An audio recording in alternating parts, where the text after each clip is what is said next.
এই গরমে যারা হজে যাচ্ছেন তাদের জন্য কিছু পরামর্শ এবং সেই সাথে এমন কিছু জিনিস আছে যেগুলো আপনি সাথে করে নিয়ে গেলে আপনার হজটা অনেক কমফোর্টেবল হবে। তো যারা অল্প কিছুদিনের মধ্যে হজে যাওয়ার নিয়ত করছেন বা ভবিষ্যতেও হয়তো হজে যাবেন তাদের জন্য আজকের এই ভিডিওটা গুরুত্বপূর্ণ হবে বলে আশা করছি এবং শেষ পর্যন্ত শোনার অনুরোধ করছি। একবার ভাবুন তো, যে একটা জায়গার টেম্পারেচার 40 থেকে 45 ডিগ্রি, আর সেই জায়গায় লাখ লাখ মানুষ একই জায়গায় বা একই রাস্তায় আপনারা চলাফেরা করতেছেন এবং মানুষের গায়ের সাথে গা লেগে আছে। সেই সময়টাতে আপনার কি কি ধরনের প্রস্তুতি নেওয়াটা জরুরি?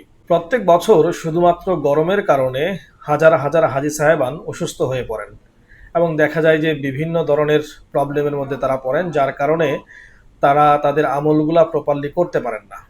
সর্বপ্রথম যে বিষয়টা আসে সেটা হচ্ছে যে আপনি আপনার ইহরামের কাপড়, গরমের জন্য উপযুক্ত পাতলা সুতি কাপড় নিয়ে যাবেন এবং যদি সম্ভব হয় 2 থেকে 3 সেট নিয়ে যাবেন। আর যে সমস্ত পাঞ্জাবিগুলো নেবেন সেগুলো চেষ্টা করবেন সাদা কালারের এবং পাতলা সুতি কাপড়ের নেওয়ার জন্য। একইভাবে মহিলাদের ক্ষেত্রেও হালকা রঙের আবায়া যেগুলো আছে, ঢিলাঢালা পোশাক, সেই ঢিলাঢালা পোশাক নিয়ে যাওয়ার চেষ্টা করবেন। এটা তো আছেই, তার বাহিরে কয়েকটা ছোট ছোট জিনিস আছে। যেরকম ধরেন একটা সানগ্লাস নেবেন, কারণ প্রচণ্ড সূর্যের আলোর মধ্যে তাকানোর জন্য সানগ্লাসটা আপনার চোখের জন্য হেফাজত করবে। সেই সাথে ছাতা নেবেন এবং চেষ্টা করবেন দুপুরবেলার রোদের মধ্যে না বের হওয়ার জন্য। আরেকটা খুবই গুরুত্বপূর্ণ জিনিস সেটা হচ্ছে যে চেষ্টা করবেন পাতলা টাইপসের স্যান্ডেল নেওয়ার জন্য এবং অবশ্যই যেন স্যান্ডেলগুলা খুব কম দামি বার্মিস টাইপসের জুতা না হয়। যদি সম্ভব হয় কিছু জুতা আছে যেগুলা পানিতেও ভিজানো যায়, আবার কিছুটা চামড়ার মতো আর্টিফিশিয়াল লেদারের মতো এই টাইপসের কিছু জুতা নেবেন, কারণ একবারে বার্মিস টাইপসের যদি জুতা নেন তো ওই জুতাগুলো অনেক বেশি গরম হয়ে যায় এবং সেটার প্রভাব আপনার শরীরের উপরে পড়ে। এবং সেই সাথে আরবের বা মক্কার যে সমস্ত রাস্তা আছে সেই রাস্তাগুলো এত বেশি গরম থাকে, অনেক ক্ষেত্রে সেই জুতাগুলার তলা গলে যায়। তো আপনি চেষ্টা করবেন আর্টিফিশিয়াল লেদারের এমন জুতা নেওয়ার জন্য যেটা ঢিলেঢালা জুতা, যে কোনো সময় চাইলে আপনি খুলতে পারেন যাতে আপনার অজু করতে সহজ হয় এবং সেই সাথে যেটা কিনা পরতেও অনেক বেশি কমফোর্টেবল।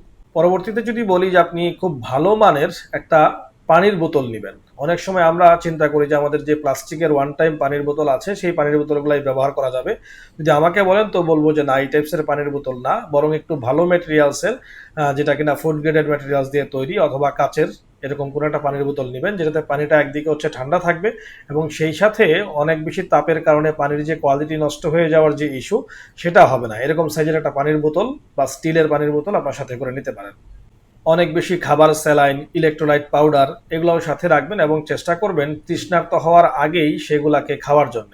তবে প্রতিদিন অতিরিক্ত পরিমাণ স্যালাইন বা অতিরিক্ত পরিমাণ ইলেকট্রোলাইট খাওয়া যাবে না। মক্কাতে বা মদিনাতে ওষুধ কিনতে যাওয়ার কিন্তু একটা পেরেশানি আছে। সেটা হচ্ছে যে আমার লাস্ট টাইম উমরাতে গিয়ে একটা অভিজ্ঞতা হয়েছে যে আমার সাধারণ ব্যথা করতেছিল, তো আমি প্যারাসিটামল কিনতে চাইলাম। তো ফার্মেসির থেকে প্যারাসিটামল একটা দুইটা বা এক পাতা করে কিন্তু বিক্রি করে না, ওরা এক বক্স আকারে বিক্রি করে এবং সেই এক বক্স ওষুধ আমাকে কিনতে হয়েছে প্রায় বাংলাদেশি টাকায় 2,500-3,000 টাকা দিয়ে। তো যার কারণে দেখা যাচ্ছে যে আপনার কোনো কারণে পেটের সমস্যা হয়েছে, একটা ফ্লাজিল খাইতে হবে বা একটা অ্যামোডিস খাইতে হবে বা আপনার একটা গ্যাসের ট্যাবলেট কিনতে হবে।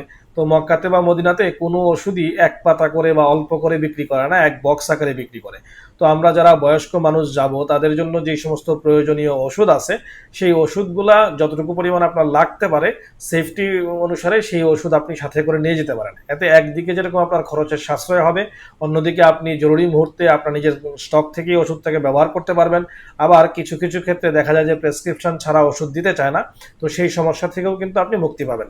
তো আপনার যেই সমস্ত ওষুধগুলো জরুরি সেটা একটা ছোট্ট বক্সের মধ্যে আগে থেকে নিয়ে নেবেন। এর বাইরে যদি বলি যে যেহেতু অনেক বেশি ধোলা নাই বাট তারপরে অনেক বেশি মানুষের আনাগোনা, তাই যদি সম্ভব হয় মাস্ক, স্যানিটাইজার এগুলোর সাথে করে নিতে পারেন। বাট এগুলো না নিলেও বেশি থেকে বেশি ভ্যাসেলিন বা পমেড জাতীয় জিনিস যেগুলো আমরা গরমের দিনে ঠোঁটের মধ্যে ইউজ করি, কারণ ওই গরমে আপনার ঠোঁট ফেটে যাওয়ার একটা সম্ভাবনা থাকে বা গরম থাকলেও প্রচণ্ড রকমের বাতাস থাকে। তো একদিকে হচ্ছে প্রচুর বাতাস আর একদিকে হচ্ছে অনেক বেশি টেম্পারেচার, দুয়ে মিলে ঠোঁট ফেটে যায় বা অনেক সময় গাল ফেটে যায়, নাক টাক লাল হয়ে যায়। তো আপনি যথেষ্ট পরিমাণ ভ্যাসেলিন এবং বা যেটা পমেড জাতীয়, আমরা বিভিন্ন ধরনের পমেড বাংলাদেশে পাওয়া যায়, এই সমস্ত পমেড সাথে করে নিয়ে যেতে পারেন। আপনার পায়ের গোড়ালির যত্নের জন্য কিছু ময়েশ্চারাইজিং ক্রিম আছে, সেই ময়েশ্চারাইজিং ক্রিম নিয়ে যেতে পারেন। বিশেষ করে যাদের হাঁটার অভিজ্ঞতা নাই, তো দেখবেন যে আপনি উমরা করার দরুন বা রাস্তায় অনেক বেশি হাঁটার কারণে আপনার পায়ের গোড়ালি ফেটে যেতে পারে, এমনকি পায়ের গোড়ালিতে ফুসকা পড়তে পারে। তো চেষ্টা করবেন ময়েশ্চারাইজার ক্রিম বা পায়ের গোড়ালিতে দেওয়ার বিভিন্ন ধরনের মুভ জাতীয় যে সমস্ত ক্রিম পাওয়া যায় এই সমস্ত ক্রিমগুলো সাথে করে নিয়ে যাওয়ার জন্য। এতে করে একদিকে যেরকম আপনার ব্যথার ব্যথার উপশম হবে, এবং সেই সাথে আপনার জন্য সারাদিন ক্লান্ত হওয়ার পরে পায়ের মধ্যে যদি এটা দিয়ে যদি একটু ঘুমান, তো সেই ক্ষেত্রে আপনার জন্য পরবর্তী দিন আমলগুলা করা সহজ হবে। ডকুমেন্টের কথা যদি বলি, আপনার পাসপোর্ট, ভিসা কার্ড, বা আপনার যেই মোয়াল্লেমরা যেই কার্ডটা দেয়, এজেন্সি থেকে যেই সমস্ত কার্ড দেয়, নুসুক কার্ড, এই সমস্ত কার্ডগুলো রাখার জন্য অবশ্যই আপনি যে ঘাড়ে ঝোলানোর যে ছোট্ট একটা ব্যাগ যেটা থাকে সেটাকে সাথে করে নিয়ে যাবেন, এবং সার্বক্ষণিক এই ডকুমেন্টগুলোর প্রতি যত্নশীল হবেন যেন এই ডকুমেন্টসগুলো হারিয়ে না যায়। যারা মোবাইল ব্যবহার করতে পারেন বা মোবাইলে মোটামুটি এক্সপার্ট, তাদের জন্য বলবো যে আপনার মোবাইলে গুগল ম্যাপ বা হজের যে সমস্ত গাইড, ওই জায়গার লোকেশন গাইড, এই সমস্ত বিষয়গুলো আগের থেকে ইনস্টল করে নিতে পারেন, প্লাস নুসুক অ্যাপটাও ইনস্টল করে নেবেন, যাতে করে আপনি কোনো দিকে হারিয়ে গেলে খুব সহজে সেখান থেকে বের হয়ে আসতে পারেন এবং নিকটস্থ যে সমস্ত নাম্বার আছে সেই নাম্বারগুলোতে যোগাযোগ করতে পারেন, এবং সেই সাথে আপনার যারা হজের যারা এজেন্সির যারা লোকজন আছেন তাদের মোবাইল নাম্বারটাও আপনার মোবাইলে সেভ করে রাখবেন। ভালো মানের একটা দুইটা টাওয়েল, ওয়েট টিস্যু, আর নর্মালি আমরা যে সমস্ত ফেসিয়াল টিস্যু ব্যবহার করি সেগুলোও সাথে রাখতে পারেন। আমাদের বয়স্কদের মধ্যে অনেকেই আছেন যাদের মাঝে মধ্যেই ক্ষুধা লেগে যায়, তো তাদের জন্য বলবো সাথে কিছু ধরনের শুকনা খাবার, খেজুর, যদিও মক্কা মদিনাতে খাবারের কোনো অভাব নাই, বাট সেফটি পারপাসে হয়তো আপনি রুমের মধ্যে আছেন বা একা একা আছেন, সেই মুহূর্তে ক্ষুধা লেগে গেল, তো আপনি চাইলে কিছু শুকনা খাবার নিজের সাথে রাখতে পারেন। সর্বোপরি যদি বলি, হজের সময় অনেক বেশি মানুষের ভিড় থাকে, তো যার কারণে ক্লান্তি বা আপনার কষ্ট এগুলো আপনার মধ্যে আসবেই, যার কারণে আপনি এটার জন্য নিজেকে প্রস্তুত করুন, ধৈর্যশীল হন এবং কথাবার্তায় চালচলনে সংযমী হওয়ার চেষ্টা করবেন, তাহলে দেখবেন অনেক ক্ষেত্রেই অনেক বড় ধরনের সমস্যার থেকে বা অনেক বড় ধরনের কষ্ট থেকে আপনি মুক্তি পাবেন। এবং সেই সাথে চেষ্টা করবেন যে দুপুরের যে কড়া রোদ আছে সেই রোদটাকে এড়িয়ে চলার, কারণ আমরা যারা বাংলাদেশে থাকি বা ভিন্ন ধরনের এনভায়রনমেন্টে থাকি তাদের জন্য ওই রোদে চলাফেরা করাটা অনেক সময় ডিহাইড্রেশনের কারণ হতে পারে। তো আপনি হজের মতো একটা গুরুত্বপূর্ণ কাজে যাচ্ছেন, সেই জায়গায় গিয়ে যদি আপনি শারীরিকভাবে অসুস্থ হয়ে যান, তো সেই ক্ষেত্রে আপনার আমলটা করা কঠিন হয়ে যাবে। তো আমরা চেষ্টা করবো আমাদের শরীরের প্রতি যত্নশীল হওয়ার জন্য। হজ শুধুমাত্র আসলে একটা সফর না, বরং একটা জীবনের একটা অনেকের স্বপ্ন বা জীবন পরিবর্তনের একটা যাত্রা।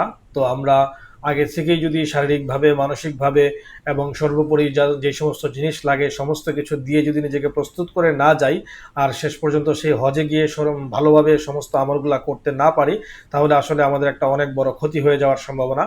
তো আমরা যারা এবছর হজে যাব, হজ সংক্রান্ত বিভিন্ন ভিডিও, হজের আমলগুলা কীভাবে করতে হয় এই সমস্ত বেশ কিছু ভিডিও আমার এই চ্যানেলে আছে, সেগুলোও দেখে আসতে পারেন। আর চ্যানেলটাতে নতুন হয়ে থাকলে অবশ্যই সাবস্ক্রাইব করার অনুরোধ থাকলো।